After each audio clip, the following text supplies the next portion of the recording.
출애굽기 25장 23절에서 30절 또 다시 하겠습니다. 요거랑 같이 읽은 지난번 레이기 말씀 기억하시고 있죠? 오늘 이제 생략하고 이제 필요할 때만 말하겠습니다. 항상 그 레이기 24장 5절부터 9절 말씀을 이렇게 병행해서 봐야 합니다. 이거를 다음 시간에 또 하겠지만 민수기 4장 말씀도 있는데 오늘 안 하고 하여간 이건 이제 지난번에 그림을 보여주셨기 때문에 이미지는 이제 각인되셨을 겁니다. 그래서 오늘 지난번에 이제 전체적인 이제 포괄적인 이제 의미를 말씀드렸고 오늘은 이제 하나하나 이제 풀어나가면서 이 진설병 상과 진설병이 무엇을 의미하는지 말씀을 이제 하기로 하겠습니다. 이제 이게 지난번에 했던 것 중에 중요한 게 뭐였냐 하면은 진설병이나 진설병 상은 뭐의 확산이고 뭐의 연장선상에 있다? 증거궤. 그러니까 우리가 가장 하나님이 성소를 모세에게 식양을 설명하실 때 첫 번째 말씀하신 법궤라고도 하고 증거궤 지성소 안에 있었던 하나님 임재하셨던 그 증거궤의 확산의 한 부분이다. 그러니까 다시 말하여 성막의 모든 기구와 도구들은 제일 첫 번째 하나님이 설명하셨던 증거궤에 다 확산이 퍼져 나가는 연장선 상에 있는 거예요. 왜 그러냐 하면은 증거궤가 뭘 말한다고 그랬습니까? 우리가 법궤라고 하고도 증거궤라고 용어를 할 때 증거궤란 뜻은 뭐냐면은 이 상자, 법궤라고 하는 상자 자체가 하나님을 증거하는 의미가 굉장히 들어있다 그 얘기예요. 그래서 오히려 성경에는 법궤 이런 표현보다도 증거궤라는 표현이 굉장히 많이 나옵니다. 법궤는 다윗이 블레셋하고 싸울 때 이럴 때 법궤라고 표현이 되고 그때는 왜 그러냐 하면은 블레셋과 싸울 때 하나님의 거룩함이 그들을 물리친다는 의미에서 이게 법궤라고 사용을 했지만은 여기 출애굽기에서는 주로 증거궤라는 표현을 많이 해요. 이 얘기 뭐냐면 내가 지금 이 성막을 통해서 또 성막 안에 가장 중심에 있는 증거를 통해서 나를 계시한다. 증거한다 그 얘기예요. 그래서 그것부터 시작해서 확산되어서 흘러서 다 성막 기구를 통해서 더 자세하게 하나님에 대해서 증거를 하겠다 그 얘기거든요. 그런 의미에서 그 다음 두 번째 하는 진설병이 바로 증거계의 확산 연장선상에 있는 하나님의 계시였구나. 자, 그러면은 내용상은 뭐였습니까? 증거궤에서 하나님의 계시의 내용이 뭐였었죠? 하나님을 증거했어요. 상자 안에는 뭐가 있었다 그랬죠? 증거궤가. 이게 이제 여러분들이 많이 듣던 말씀이 아니어서 그 증거궤 상자 안에는 하나님의 공의로움을 나타내는 물건들이 있었다 그랬어요. 아론의 쌍난 지팡이와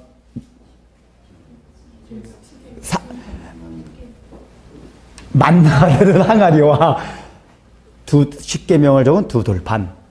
그 대표적인 게 십계명의 두 돌판이었단 말이에요. 그게 이제 하나님의 공의로운 성품을 나타내고 증거궤를 덮은 속죄소 뚜껑은 하나님의 이제 사랑. 그러니까 거기에 이제 십자가가 있지만 하나님의 사랑을 나타낸다 그랬어요. 구원을 나타냈습니다.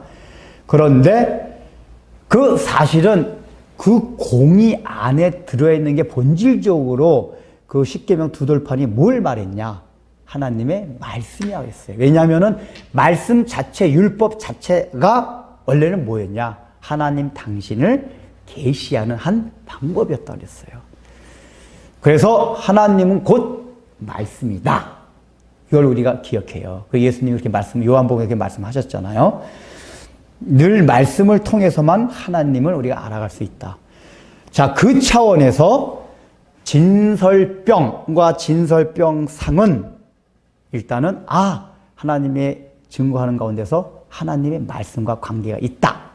이걸 우리가 이제 인지를 하라 그랬습니다. 자, 그러면은 이제 오늘 이제 구체적으로 할 게 뭐냐면은 제가 성막 서론에서 말씀드렸던 게 모든 성막과 성막의 기구들은 이제 하나님 자신을 증거하는데 그 증거하는 데 있어서 가장 중심된 건 말씀의 중심이 뭐였냐? 예수 그리스도라고 했어요. 그 말씀의 모든 포커스는 예수 그리스도를 향하고 있어요. 왜냐하면 예수님이 요한복음에 이렇게 말씀하셨어요.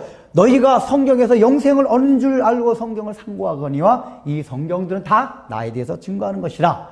그래서 말씀의 포커스는 예수님께 맞춰져 있어요. 그래서 성막은 다른 말로 하면 첫 번째 예수님을 예수님의 성품과 예수님의 속성, 예수님이 하신 일, 구원 사역들을 증거하는 거였다 그랬어요. 두 번째는 그 예수님이 성전되셨기 때문에 오늘날 성전된 우리의 모습이기도 하다 그랬죠. 성막은. 그래서 두 번째 의미는 우리의 신앙생활의 원리, 우리가 성전되어가는 원리, 다른 말로 말하면 이게 우리의 신앙생활의 원리. 그래서 성전이 다 이루어져서 나중에 이루어질 하나님의 나라, 하나님의 나라의 원리, 이 세 가지가 성막 안에 원리 담겨져 있다고 그랬어요. 자, 그러면은 첫 번째 예수님의 성품, 이 증거, 이 진설병상과 진설병이 예수님이 어떤 걸 가리키느냐, 그걸 이제 보기로 하겠습니다. 여기서 첫 번째 재료를 통해서 예수님의 성품을 나타냅니다. 하신 일을 드러냅니다. 재료는 뭡니까? 증거기가 똑같아요. 조각목으로 해가지고 그 다음에 금태로 들렸었어요. 이거는 우리가 법계에서 그 설명을 드렸죠. 첫 번째는 그게 조각목은 아주 쓸모없는 예수님의 인성, 특별히 그 나무 가운데서도 사람들의 거의 밟힘을 받는, 다른데 거의 쓸데없는 그것이 조각목이라고 말씀을 드렸어요. 이거는 예수님이 인성으로 오셨으면서도 가장 인생 가운데서도 거의 가난하고 천대받고 다른 사람이 알아주지 않는 그런 모습으로 이 땅에 오셨다. 인성 가운데서도. 그러나 그 금태로 더들었다는 하나님의 영광, 신성, 그걸 말씀드린다고 했어요. 그거와 함께 그 죄가 없는 무음한 거. 자, 그러면은 여기서도 마찬가지. 일단은 예수님의 성품이, 예수님이 일단은 말씀이 되어서 오셨는데 그 예수님이 말씀 되어서 오셨을 때에도 예수님은 일단은 첫 번째는 조각목으로 인성이 되어 사람으로, 말씀이지만 사람으로 이 땅에 오셨다. 그러나 그분은 신성을 지니셨다. 근데 아까 말씀드렸잖아요. 법계보다는 이 지금 진설병은 더 설명을 자세하게 해주는 부분이 있거든요. 그러면 인성과 이 신성도 설명을 자세하게 해주는 부분이 뭐냐? 인성은 뭐냐면 예수님 마지막에 인간으로서 쉼없이 십자가에 달려 돌아가신 그 모습. 그러니까 원래 하나님이라면, 신성을 지녔다면 십자가에 못 박혀 돌아가시면 안 돼요. 당당하게 십자가에 못 박는 저 원수들 제압할 수 있는 능력이 있는 분이었어요. 그러나 예수님은 십자가에 못 박혀 돌아가신 모습은 우리가 마태복음 강의를 통해서 계속 살펴봤지만은 너무 쉼없이 원수들의 손에 잡혀가지고 못 박혀 죽으셨어요. 그게 인생의 가장, 인성이 가지신, 조각목이 가진 가장 더 깊은 의미예요. 십자가에 힘없이 돌아가신 그 인간의 모습. 그런데 그렇게 사람으로서 모든, 그러니까 우리가 당해야 될 고통을 다 받아서 죽으셨는데 3일 만에 다시 부활하셨잖아요. 이게 뭐예요? 이게 예수 그리스도는 인성을 지닌 완전한 사람이었지만 또 완전한 사람이 아닌 완전한 하나님이셨다. 죄가 없는 분이셨다. 그분은 영광 가운데 있는 분이셨다는 걸 증명해 주는 게 부활 사건이었단 말이에요. 그래서 여기 금태를 더두는 거는 뭐냐? 부활의 영광을 말합니다. 부활의 영광.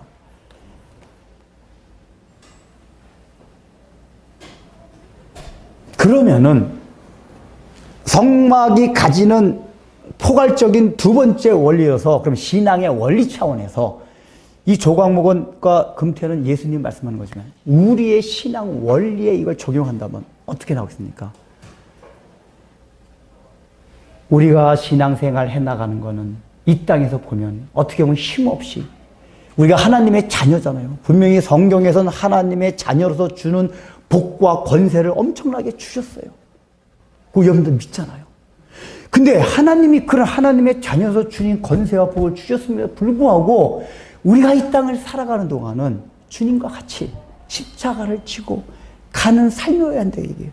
근데 그런 삶을 세상이 바라볼 때는 너무 힘이 없어요. 저 예수 믿는 사람들은 왜 이렇게 힘이 없고 보잘것없고 우리보다 못하냐. 이렇게 볼 수가 있다 그 얘기예요. 백향목이 아니란 얘기예요. 그래서 세상을 그렇게 우리가 조롱할 수가 있어요. 그러나 주님께서 우리에게 원하시는 건 뭐냐? 조각목으로 진설병. 진설병은 뭐냐면은 지난번에 설명드렸죠.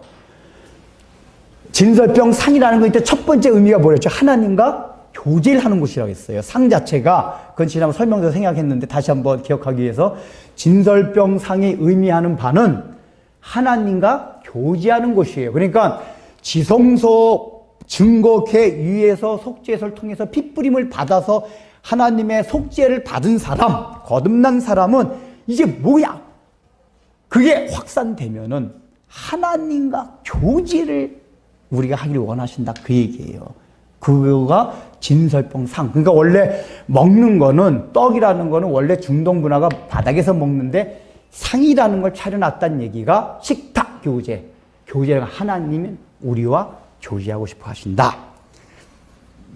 그래서 진설병 그 뜻을 설명드렸잖아요. 그 뜻이 뭐라고 했습니까? 우리말로 하면 한자로 하면은 쭉 나열해서 이렇게 늘어놓는다. 그게 이제 모양상은 맞아요. 이게 모양 때문에 우리말 번역은 그렇게 했는데 이제 영어로는 show bread, 보여주는 떡. 영어 번역이 좀 원문에 더 가요. 원문은 뭐냐면 레헴 파님. 레헴이 뭐냐면은 떡, 양식, 빵 그거예요. 여기 베들레헴이야, 베들레헴. 베들레헴 뜻이 뭔지 아시죠? 떡집이라는 뜻이에요. 떡. 그러니까 베드가 집이고 레헴이 떡, 빵이에요. 그러니까 떡집. 그러니까 그것도 참 하나님의 섭리가 하나님은 예수님이 이 땅에 오실 때 베들레헴에서 태어났다는 게 그 베들레헴의 뜻이 뭐냐면 떡집에서 떡집으로 오게 하셨다 그래요. 떡집. 이 얘기가 뭐냐면 예수님께서 친히 떡이 되어서 오셨다. 그런 의미에서 사실은 하나님의 섭리 가운데 베들레헴에 예수님이 태어나게 하신 거예요. 베들레헴 떡집이에요. 그러니까 레헴이 떡이 그 떡이라는 뜻이거든요. 그다음 파님 레헴. 그러니까 진설병 그 원문의 뜻은 파님은 뭐냐? 얼굴이라는 뜻이에요. 얼굴. 근데 구약성경에서 늘 얼굴이란 용어, 이 용어를 쓸 때는 하나님의 면전, 하나님의 임재를 뜻할 때, 의미할 때, 이 파님이란 단어를 써요. 얼굴. 하나님의 얼굴이다. 그러니까 하나님의 얼굴을 배웠다. 하나님의 얼굴이 나타났다. 이 얘기 뭐냐? 하나님이 지금 우리 가운데 임재했다. 그 뜻이에요. 그래서 진설병 자체가 뭐냐 하면은, 하나님이 지금 우리와 교제하기 위해서 임재하기 위한 그 기구를 가르쳐 주는 게 진설병이었고, 진설병 상이었다. 그렇단 말이에요. 그러면은, 우리가 신앙의 원리로서 이걸 다시 돌아가서 신앙의 원리를 적용하려면, 우리가 신앙 원리로서 어떤 원리냐? 우리가 하나님이 우리의 삶 가운데, 우리의 심령 가운데 임재해서 늘 우리가 하나님과 식탁교제가 아주 막역한 교제를 말해요. 그 하나님과 막역한 식탁교제를 나누기 위해서는 뭐가 필요하는가? 재료가 첫 번째, 조각목이 필요하다. 그 얘기예요. 뭐예요? 십자가를 지고 가는 삶이 필요한 거예요. 그러나 그것만 있습니까? 그것만 있으면 우리가 죽을 동상 죽어나요. 우리가 인간이기 때문에. 그거 어떻게 참아냅니까? 우리에게 맨날 고난만 있고 슬픔만 있고 어려움만 있고 그럼 우리가 견뎌내지 못해요. 맨날 시험만 있어봐요. 죄다 자빠지고 일어나지 못해요. 그러나 하나님 부활의 영광은 궁극적으로는 나중에 부활할 걸 그것도 말씀하시지만은 예수님께서 부활하신 걸 통해서 보여주신 건 뭐냐? 이 땅을 살아가면서 너희가 고난을 당할 때가 있고 십자가 지고 갈 때가 있지만은 그 지고 가는 곧 일평생강의 그 한 단락 가운데서도 그 단락을 끝내고 주님께서 너에게 영광을 주실 때가 있다. 그 얘기예요. 인생이 끝나기 전이라도. 십자가라는 건 한 사건만 있는 게 아니잖아요. 우리가 이 십자가, 저 십자가 다양하게 지고 가요. 근데 이것을 지고 가다가 하나님이 때가 되면은 십자가 그 죽음 가운데서 너를 부활시켜주는 능력을 너에게 주신다, 그 얘기예요. 그게 여기서 떡으로 보여주는 거예요. 양식. 그 진설병상에 이게 떡을 했잖아요. 떡이 뭐예요? 하나님께서 우리에게 주시는 양식이에요. 양식. 그래서 시편 111편 5절에 뭐라고 나오냐면은 여호와를 경외하는 자에게는 내가 늘 그에게 양식을 베풀어 주고 진설병을 차려주고, 그래요. 진설병. 양식을, 떡이에요, 떡. 그 양식이라는 게 우리말 번역 양식, 떡을 베풀어 주고 나의 영원한 언약을 내가 기억할 것이니라. 이렇게 하나님이 말씀하십니다. 하나님의 언약이 뭐였죠? 이스라엘 백성들에 하신 언약이 나는 너희 하나님이 되고 너희는 나의 백성이 될 것이다. 이게 시내산에서 맺은 이스라엘 백성과 하나님과의 언약, 이게 포괄적인 핵심적인 내용이란 말이에요. 그 얘기 뭐냐? 내가 왕이 돼서 너희를 통치하고 너희가 내 뜻을 다 순종하기만 하면 나는 전능한 왕이기 때문에 너희들 책임지고 나의 백성으로서 한미동맹, 이제 제가 나중에 말할 기회가 있었지만은 그냥 설명합시다, 그냥. 이스라엘 백성이 시내산에서 언약을 맺잖아. 너는 나의 백성이 되고, 너희는 나의 백성이 되고, 나는 너희 하나님이 되리라. 근데 이게 이제 아브람 때 와가지고 언약이 점점점 발전됩니다. 발전이 돼요. 창세기 12장 봅시다.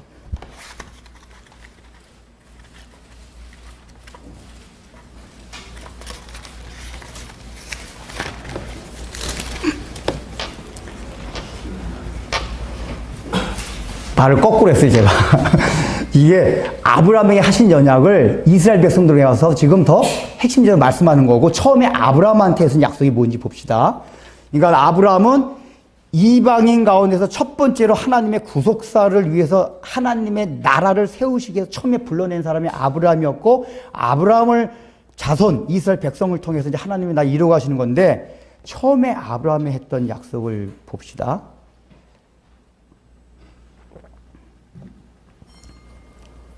자, 1절서부터 3절까지 읽겠습니다. 시작. 시작. 여호와께서 아브라함에게 이르시되 너는 너의 고향과 친척과 아버지의 집을 떠나 내가 내게 보여줄 땅으로 가라.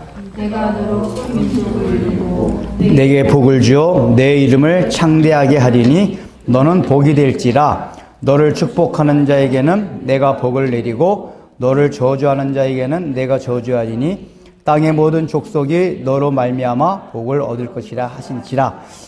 자, 요 지금 하나님이 아브라함을 불러내서 해주신 약속이 뭐냐면은 하나님의 나라에 대한 약속이에요. 이 언약의 내용이. 지금까지는 세상 나라가 통치하고 있었어요, 사탄을. 근데 하나님이 아브라함을 불러내서 이제는 이 사단이 통치하는 세상의 원리에 대한 세상 나라가 아니라 내가 통치하는 하나님의 나라, 하늘 나라를 너를 통해서 세우겠다. 자, 그럼 보세요. 원래 나라의 3요소가 뭐가 있습니까? 국가의 3요소가? 주권, 영토, 국민. 그렇게 있어요. 이게 이제 창세기 1장과도 연결되지만 지금 이제 그게 주가 아니기 때문에. 그럼 봅시다. 여기서만. 첫 번째, 백성, 국민은 어디 있죠? 2절. 내가 너로 큰 민족을 이루고 내게 복을 주어 내 이름을 창대하게 하리니. 이게 지금 뭐냐면 백성에 대한, 너의 자손에 대한 복을 말하는, 자손에 대한 복이 뭐냐? 하나님의 나라의 관점에서 보면은 국민이에요, 국민. 두 번째, 3절 봅시다. 자, 그 다음에 1절 봅시다. 넌 고향과 친척과 아버지의 집을 떠나 내가 내게 어딜 가요? 보여줄 땅으로 가라. 이건 이제 우리가 아는 가나안 땅입니다. 여기가 영토예요, 영토. 자, 그러면 이제 영토가 나왔고 백성이 나왔죠. 뭐가 빠졌죠? 주권이에요. 그럼 주권이 있을 것 같아서 3절 봅시다. 시작. 너를 축복하는 자에게는 내가 복을 내리고 너를 저주하는 자에게는 내가 저주하리니 땅의 모든 족속이 너로 말미암아 복을 얻을 것이라 하신지라. 예, 이 내용은 사실은 사람들이 이해를 잘 못했어요. 그냥 대강 그냥 뭐 하나님이 아브라함에게 복을 주시는 걸 것이다 이렇게 생각을 했거든요. 근데 이제 이 내용이 뭔지 밝혀진 게 이제 그 전에는 이게 고고학이 발달되긴 몰랐는데 고고학이 발달되면서 그 히타이트 그러니까 해족속에 이제 그 이 점토판에서 그 문서들이 많이 발견됐어요. 외교 문서들이. 근데 그때 외교 문서에 나왔던 게 뭐냐면은 지금 여기 이 12장 3절에 나온 이 내용이 굉장히 외교 문서에 많았대요. 그래서 학자들이 연구해 보니까 그게 뭐였냐면은 고대 사회에서는 어떤 나라가 주권 국가로서 이제 지금 이제 그 성립이 되고 인정을 받지, 오늘날에는 어느 한 나라가 주권 국가 인정을 받으려면 유엔의 허락을 받아야 됩니다. 유엔에서 인정하면은 한 주권 국가가 돼요. 그런데 이제 그 당시에는 강대국들, 애굽이나 바벨론이나 페르시아 제국 같은 강 주변의 강대국이 이제 그 어디 이제 우리 주권 국가로 이제 하겠습니다 그러면 이제 딱 해요. 좋아, 내가 널 인정해 줄게 하고 이제 인정을 해 줘야지만이 한 주권 국가로 그게 이제 성립이 된대요. 근데 그거를 이렇게 문서를 이제 서로 약속하고 이게 쓸 때 어떤 식으로 했냐면은 그 강대국의 군주가 이걸 한대. 주권국을 좋다. 너 국가로 인정하겠다. 하고 내가 너를 축복하는 자에게는 복을 내리고 저주하는 자에게 저주를 내겠다. 이게 뭐냐면은 너하고 친하게 지내는 사람은 나도 친하게 지내고 너를 침공하거나 너를 해하려고 하는 자들에겐 내가 가서 그들을 막아주겠다. 한미동맹. 이렇단 말이에요. 자동 개입. 자동 개입이란 말이에요. 너를 해하려고 자동 개입. 그리고 너하고 친한 사람은 나도 그들과 친하게 지내겠다. 그러니까 그 고대국가 강대국이 주권국가로 인정을 해주면서 맺은 약속이 외교문서에 있는 게 요 내용이란 말이에요. 그러니까 이건 뭐냐면 강한 강대국, 강한 내가 약속인 너와 동맹을 맺겠다. 그러면서 주권국가로 인정을 해주는 거였었어요. 그러니까 아브라함은 이 당시 살았기 때문에 그런 내용을 알고 있었단 말이에요. 우린 모르지만은. 우린 이제 그런 고고학적인 역사적인 발굴과 문서를 통해서 알게 된 거지만은 아브라함은 그냥 알고 있기 때문에 이 3절의 내용을 말씀하실 때 그 내용이 뭔지를 알아요. 하나님 뭐예요? 강대국의 군주예요. 자기는 지금 피레미 같은 아무것도 자녀들도 없고 무슨 자손도 없고 영토도 없어요. 근데 하나님이 너 자손도 줄 거고 영토도 줄 거다. 그리고 주권은 뭐냐? 주권이 뭐죠? 하나님이 다스리는 주권국가가 된다. 그 얘기예요. 이게 하나님의 나라는 하나님이 다스리는, 하나님이 통치하는, 그 대신 내가 하아동맹 하나님과 아브라함 동맹, 하동맹을 맺어가지고 너를 해야 하는 자는 내가 자동 개입해서 그럼 죽이겠다. 이거예요. 그래서 이 약속을 아브라함에게도 하고 지금 시간에서 생략했잖아요. 아브라함에게도 하고 이삭에게도 야곱에도 해요. 그리고 아브라함 일생 가운데서 나오는 여러 사건들이 있었어요. 아브라함 잘못하는 거, 애굽에 가서 굶주니까 애굽에 갔다가 그때도 애굽 왕이 탁 할 때 하나님이 탁 쳐가지고 건져내세요.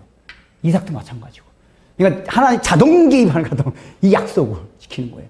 너를 내가 자동으로 들어가가지고 막고 너는 나의 백성으로서 내가 항상 책임지겠다.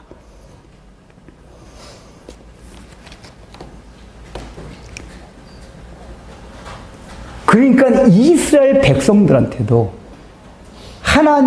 나는 너희의 하나님이 되고 너희는 나의 백성이 된다는 얘기가 뭐냐면 하나님이 왕이 되는 하나님의 나라, 신정 국가를 이제 너희와 함께 세우겠다. 그 말씀을 시내산에서 정식으로 선포하신 거란 말이에요. 거기에 있는 게 뭐죠? 이스라엘 백성과 하나님의 동맹을 맺었다는 얘기예요. 동맹. 내가 너를 책임지겠다. 그 시편 기자 말하는 게 하나님을 경외하는 자는 그 양식이라는 게 단순 떡만 말하는 게 아니라 이 땅을 살아가면서 어떤 떡으로 상징되는 여러 가지 우리가 많은 문제들이 있잖아요. 그 떡이 없을 때 걱정하지 말아라. 내가 양식을 너에게 주겠다. 그러면서 하신 말씀이 뭐냐? 111편 찾아볼까요, 여러분들? 시편 111편. 언약을 기억하리라. 시편 111편 5절.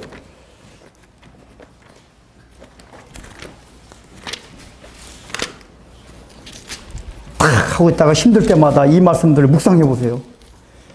111편 5절 읽겠습니다. 시작. 그의 언약을 영원히 기억하시리로다. 양식을 주시면 그다음 뭐죠? 그의 언약. 하나님께서 하신 그 언약. 이게 뭐죠? 나는 너희의 백성이 되고 난 너희 하나님. 그러니까 너와 맺은 동맹관계, 이게 언약이었단 말이야. 이걸 내가 절대로 잊지 않겠다. 사단이 너를 침공하고 세상이 너를 침공해도 걱정하지 마라. 내가 자동 개입한다. 얼마나. 근데 이분은 누구예요? 바벨론, 페르시아, 애굽 제국이 게임도 안 되는 전능하신 우주 만물 주신 하나님이시란 말이에요. 이분이 우리 삶에 자동 개입하겠다는 얘기예요. 우리 얼마나 감사해요. 되게 걱정 마시라 그 얘기예요. 무슨 문제 때문에? 떡 문제 때문에, 양식 문제 때문에 걱정할 거 없다고 얘기해요.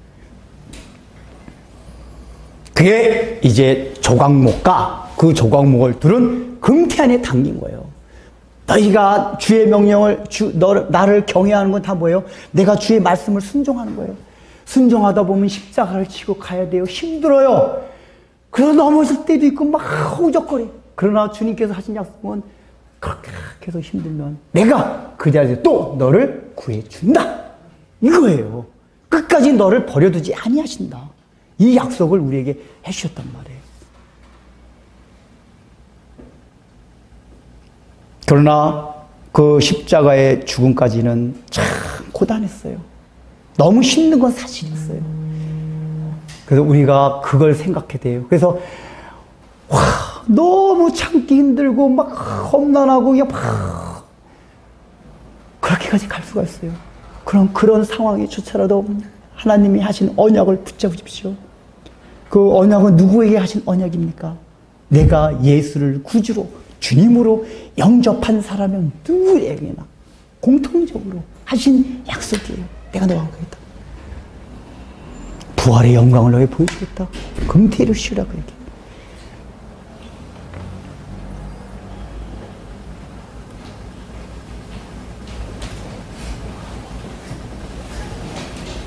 그리고 거기에 이제 재료가 말고 치수가 나옵니다.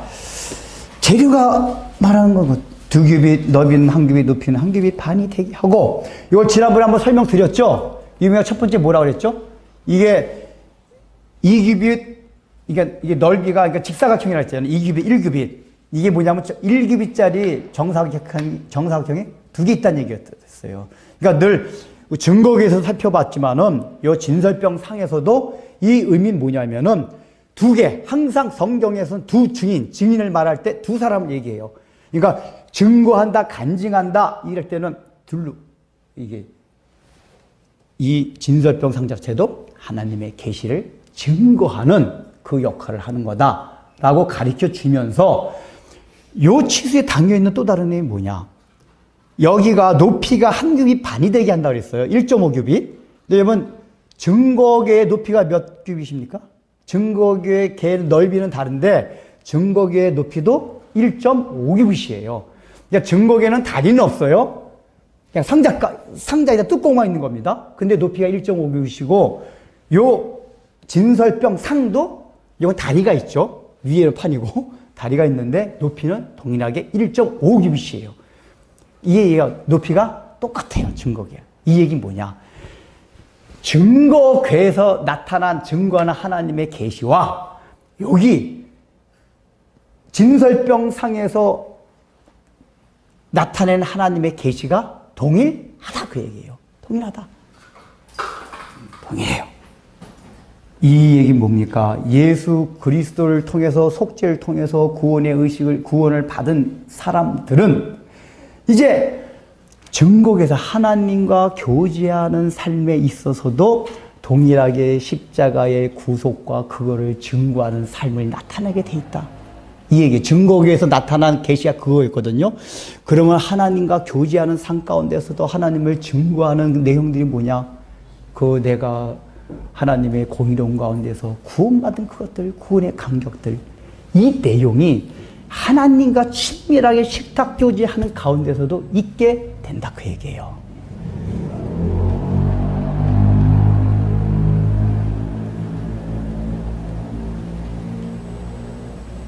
이 얘기는 다른 말로 하면은 역설적으로 우리가 하나님과 친밀한 교제를 나누기 위해서는 하나님이 주신 원래 구원받을 때 말씀을 통해 주신 그 계시에서 떨어져 나가면 빗나가면은 그걸 벗어나면 조금 안 된다 그 얘기예요. 늘 하나님의 계시 그대로 내가 순종하고 살아갈 때 하나님과 친밀한 교제를 나눌 수 있다. 이걸 지금 치수에서 얘기하고 있습니다. 그 25절까지만 하겠습니다. 거의 24절까지 했거든요. 그게 순금으로 싸고 주에 금태를 두르고 이제 치수와 재료를 통해서 주어진 의미를 말씀을 드렸어요. 자, 그 다음에 25절. 그 주위에 손바닥 넓이만한 턱을 만들고 그 턱 주위에 금으로 태를 만들고, 자, 이거는 이 턱이 이거라고 그랬잖아요. 그죠? 이런 거. 이런 턱을 만들었어요. 이거는 이제 물리적으로 봐도 이해가 되죠. 왜 그랬을까요? 떡이 흘러내리지 않게, 그러니까 진설병, 그 떡이 진설병 상에서 떨어지지 않게 하기 위해서 일단 그렇게 하셨어요. 근데 여기서, 그러니까 일단은 첫 번째 이 의미 뭐냐면은 하나님이 우리에게 늘 요구하시는 거는 늘 하나님의 얼굴, 하나님의 면전 가운데 하나님이 임재하시는 삶에서 우리가 떨어지기를 원하지 아니하신다. 그러니까 속죄받은 거듭난 나의 백성들아, 나의 자녀들아, 내가 너희를 이렇게 자녀로 삼았으니까 이제 너희들은 나와 한시라도 끊어지지 아니하고 나는 계속해서 너희와 교제하기를 원한다. 미래를 나누기를 원한다. 항상 너희가 나와 함께 대면해서 가까이 하기를 원한다. 이걸 지금 주님이 말씀해 주신 거예요. 이 턱을 만들었다는 얘기가 미끄러지지 말라 그 얘기예요. 늘 그걸 의식하라 그 얘기예요. 그런데 여기 표현이 손바닥 넓이만이라고 표현했어요.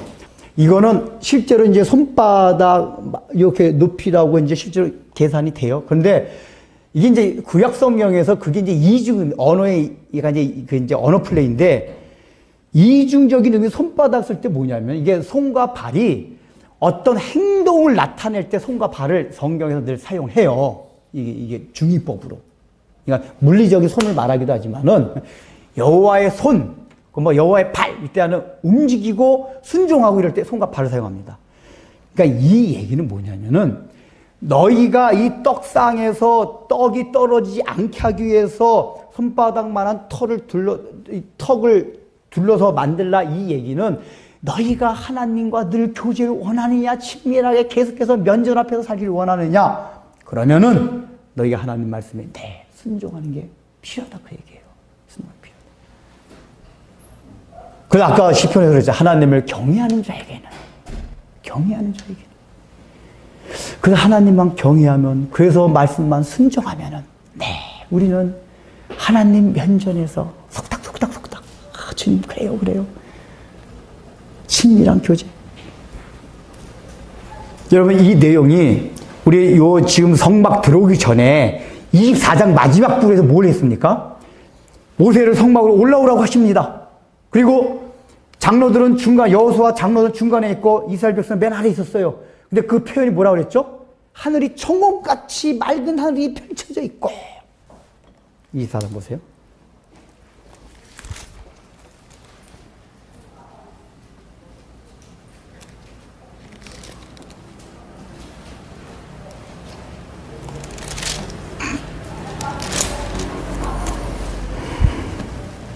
가서 그 몇 절인가? 10절.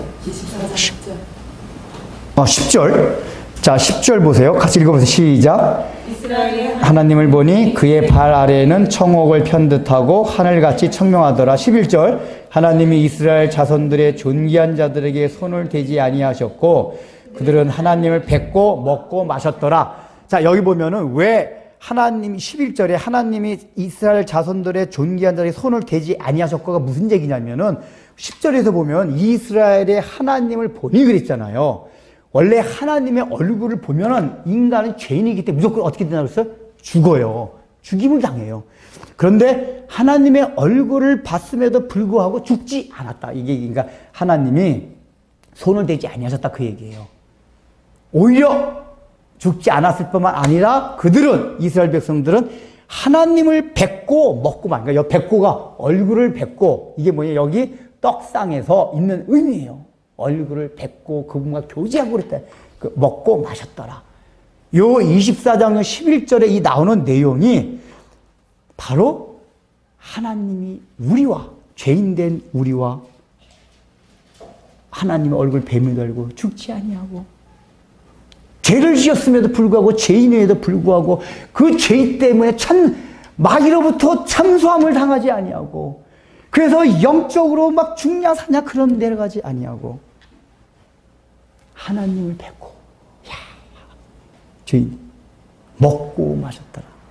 기뻐하고 즐거웠다고 얘기해요. 그러기 위해서 뭘 얘기입니까? 하나님을 뵙고 먹고 마시고 얼마나 좋은 그래서 신앙생활 한 사람 가운데도 하나님과 이렇게 한상에서 먹고 마시며 그 면전에서 하나님을 보며 신앙생활 하는 사람들이 있어요. 또 어떤 사람도 못 그래요. 그 차이가 어디서 날까요? 하나님을 진심으로 경외하느냐 하나님의 말씀을 순종하면서 살아가느냐. 제가 마지막 예화를 들고 끝내겠습니다. 이런 예화 제가 했던 것 같기도 한데 어떤 아이가 놀다가 아버지가 무지하게 귀히 여기는 고려 청자를 깨뜨렸어요. 얘가 아버지가 너무 귀히 여기를 잘 알아요. 이게 다 뭐 금이 갔어요. 막 그래가지고 얘가 그냥 막 실리콘에다가 뭐 무색 본드 이런 거 막 해가지고 막 얘가 아버지 오기 전에 그냥 엄청나게 막 바르고 해가지고 티 안 나게 최대한 해가지고 막 일단은 이렇게 탁 해놨어요. 근데 보면 어떻게 돼요? 티가 나죠. 아버지가 딱 왔어요. 아버지가 귀히 여긴 거 딱 들어오자 보니까 누가 깨먹고 이게 딱 깨먹고 나서 이렇게 했단 말이에요. 아버지는 누가 이제 알아요 벌써. 이놈 자식이고 떨어져 깨뜨렸구나. 그 아버지는 뭘 원할까요? 처음에 하는 순간은 그거 아까웠지만은 이게 자식이 귀합니까? 고려 청자가 귀합니까? 자식이 귀하지. 무슨 고려 청자가 귀해요. 아무리 고려 청자라도 자식이 귀해요. 그러니까 처음에 화는 낼 수가 있어요. 한번 왜 이렇게 잘못했냐 조심해야지. 그렇지만 아버지는 애가 와가지고 아버지 정말 잘못해 아빠 조심할게 이러면 알았다 이렇게 용서해 주려고 했는데 요 놈이 이제 옛날에 아빠 하고 맨날 오기만 막 나왔는데 이날따라 지방에 딱 들어가 있어요. 아빠 띵동 했는데도 안 나와요. 계속 아빠 막 피해 다녀요. 아빠는 요놈 언제 나한테 이렇게 와서 저기 할래나. 아빠는 기다리고 있어요. 얘는 아빠가 다 알아요. 근데 애들은 아빠가 모를 줄 알고 들킬까봐 아빠만 피해 다니는 죄책감 때문에. 그러면 어떻게 됩니까? 그 상태에서 그 아빠와 자녀의 관계가 깨졌습니까? 안 깨졌습니까? 그 관계는 안 깨졌어요. 여전히 아빠와 자녀의 관계예요. 근데 뭐가 깨졌죠? 교제가 깨졌어요. 원래는 아빠만 아빠 하고 막 끼어안고 즐기고 아빠 빵 사다 줘. 뭐 전화해가지고 아빠 들어올 때 빵, 아이스크림 이런 인디부자 그런 말도 못해요. 아빠 보면 피해요. 자기 방으로 들어가요. 이게 교제가 끊어진 상태란 말이에요. 그러니까 우리가 원래 신앙생활하면 하나님 말씀에 순종이 있으면은 아빠 그러면 찾아가 즐겁고 아빠 빵 사줘, 밥 사, 아이스크림 사줘 맨날 할 텐데 순종하지 못하면 맨날 어디 뒷구녕 막 이 얼굴 아빠 얼굴 피해 하나님 얼굴 피해 다녀 피해만 저 뒤로 피해가지고 우리 하나님이 기다리고 나 언제 혹시 잘못한 거 와서 주님 제가 이렇게 잘못했습니다. 용서해 주세요. 정말 제가 처음에 정말 조시해서 그래 알았다. 내가 고려 청자 크게 귀하겠냐? 너가 귀하지. 알았어 너는. 그러면 이제 딱 그래서 우리는 늘 회개와 고백이 필요한 거예요. 야고보서 나온 말씀 그 말씀이에요. 아니 요한에서 나온 말씀이에요. 자백한다는 거. 하나님은 이미 우리를 용서해. 아빠는 이미 하나님의 자녀 용서해 줬어요. 알아요. 근데 우리가 자백한다는 얘기, 회개한다는 얘기가 그거는 단회적인 회개가 아니라 날마다 하는 회개예요. 이걸 왜 해야 되냐? 그래야지만 내가 하나님과 교제를 나눌 수가 있어요. 하나님 알았다. 그래, 용서해줬어. 그 확답을 받고 내 마음이 주님 감사합니다. 용서해줬군요. 그렇죠. 그래서 주님의 십자가, 예수님 십자가 너무 감사합니다. 다시 그 십자가 은혜를 통해서 담대함을 얻고 하나님 보좌 앞에서 담대하게 빵 사줘. 아이스크림 사줘. 막 이렇게 한단 말이에요. 하는 말이에요. 안 그러면 맨날 이제 아버지는 엄청나게 부자인데도 몰라 맨날 애들한테 야 10원, 저 100원만 좀 10원이 쪼저라가 10원이 나오네. 그 아버지 그냥 억망자한테 그냥 용돈만 달라 엄청나게 줄 걸 가지고 아버지하고 맨날 피해 다니다 보니까 야, 나 돈 좀 빌려줘. 찌질하게 맨날. 그러니까 맨날 애들 야, 넌 부자 되면서 맨날 우리한테 돈 빌려가냐? 떡볶이 나한테만 얻어먹으면 요즘 사줘라. 이런 소리 듣는단 말이에요. 왜요? 첫 번째, 하나님 말씀 순종하십시오. 그럴 대로 순종하지 못해서 넘어졌으면 그때마다 하나님 앞에 회개하고 자백하고 주여, 저 용서해 주세요. 그런 거 하나님 위로가 있어요. 그래, 알았다. 너가 더 귀하지. 그러니까 한 번 잘못했다고 내가 저기 하겠냐. 그래, 알았어. 용서해 줄게. 그럼 그게 용서받은 게 왜 좋은지 아세요? 역시 우리 아버지다. 내가 아무리 저기 했어도 역시 아버지는 남의 아버지가 아니라 내 아버지구나. 그러니까 그런 걸 통해서 얻어진 게 뭐냐, 지식이 늘어나는 게 아버지와 나의 관계가 점점 확신이 되고 인쳐지는 거예요. 아버지와 나는 부자지간이구나, 역시. 이게 인쳐지는 거예요. 얼마나 감사해요. 그러니까 여러분 혹시 죄를 짓더라도 잘못하더라도 하나님 앞에 자백하면 그런 은혜가 있어요. 하나님과 나는 아버지와 자녀 관계가 너무 좋아. 너무 좋아. 이게 얼마나 기쁜 거예요. 그래서 다시 힘을 얻고 그래, 아버님 조심해야지. 조심. 이제 고리청장 안 깨뜨리고 조심. 하다 보면 또 애가 설렁설렁거리다가 또 잘못하는 경우도 있을 수 있어요. 그때만 하고. 그러나 어떻게 되죠? 자라갈수록, 어릴 땐 실수를 많이 해요. 자라갈수록 실수를 적게 하고 아버지만이 들게 되는 거예요. 아시겠습니까? 오늘 몇 절을 해야지, 이게.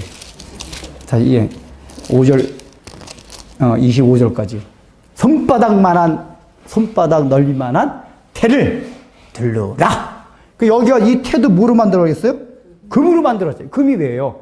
아까 말했지는 신성적이도 있지만 죄가 없는 순결한 상태가 금이라고 했잖아요. 그러니까 이 하나님 말씀 순종하는 데 있어서는 순결하게 다른 거 섞지 말고 자꾸만 내 생각, 이 생각, 저 생각 짬뽕하면 하나님 말씀 순종 못해요. 이 태를 두르는 데 있어서는, 금태를 더두르는 데 있어서는 순금으로 순결한 마음을, 하나님 앞에 순전한 마음이야지 순종할 마음이 난단 말이에요. 이런 은혜가 여러분들 은혜, 여러분들 삶에, 여러분들 마음에 있기를 주의 이름으로 축원합니다. 기도하겠습니다. 하나님 아버지, 은혜를 감사합니다. 오늘 또 이렇게 진설병 상에 대한 치수와 또 하나님의 재료를 통해서 우리에게 주님께서 알려주신 그 말씀들, 내가 너희를 얼마나 사랑한지 아느냐? 우리와 하나님께 동맹을 맺어서 이제 너희는 걱정하지 말고 어떤 사탄의 계획가 있을지라도, 너희가 양식이 없을 때 때가 떨어질지라도 내가 너의 삶에, 인생에, 마음에 개입해서 그 모든 것을 도와준다고 하신 이 언약의 말씀을 우리가 기억하게 하여주시사 늘 하나님 말씀을 그래서 순종하며 순전한 마음으로 그렇게 살아감으로써 하나님과 면전에서 늘 교제하는, 그래서 신앙생활하는 것이 기쁘다는 것을 우리가 누리게 하여 주옵시고, 혹시 때에 따라서 우리가 부족해서 또 하나님의 뜻을 순종하지 못하는 때가 있으면 즉시 자백함으로써 그것을 회복하고, 오히려 그런 과정들을 통하여 하나님과 나는 역시 동맹관계라는, 하나님과 나와는 부자지간이라는 그 관계를 확인하면서 더욱더 하나님을 사랑하고 하나님 말씀에 순종하기를 기뻐하며 나아가는 우리 성도들이 다 되게 하여 주옵소서. 예수님의 이름으로 기도드립니다. 아멘.